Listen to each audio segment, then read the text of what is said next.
Welcome back to DT Daily. It's March 17, 2016. Happy St. Patrick's Day. And if you're a T-Mobile customer, you have yet another reason to love your Un-carrier today, as YouTube and Google Play are now part of T-Mobile's Binge-on program.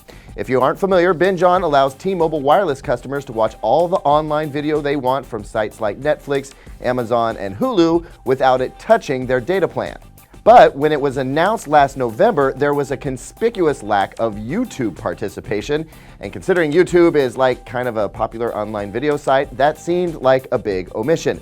Turns out part of Google's objection was that T-Mobile serves up Binge-on video at a relatively low resolution to reduce the flow of traffic over its network. Google also didn't like the fact that it wasn't all that easy to turn Binge-on off.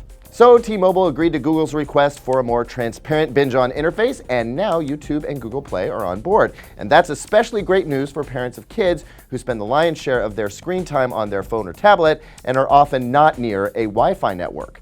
Next, in a rather big development, we're now learning that all cars will have automatic emergency braking systems by the year 2022.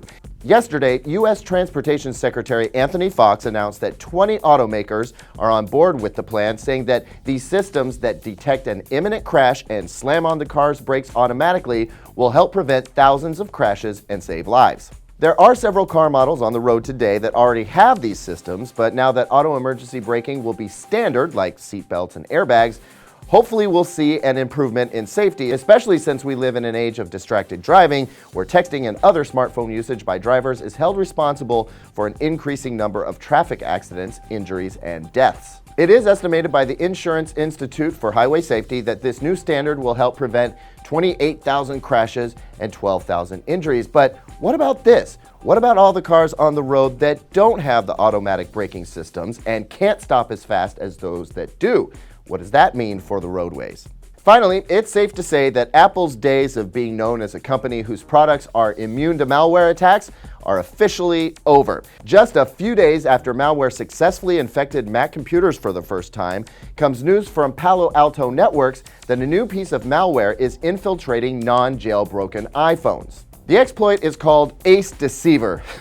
Who names these things? Anyway, it works its way through some sort of flaw in Apple's digital rights management mechanism and blah, blah, blah certificate, blah, blah, blah, man in the middle. The point is, 3 apps posing as wallpaper apps managed to sneak past Apple.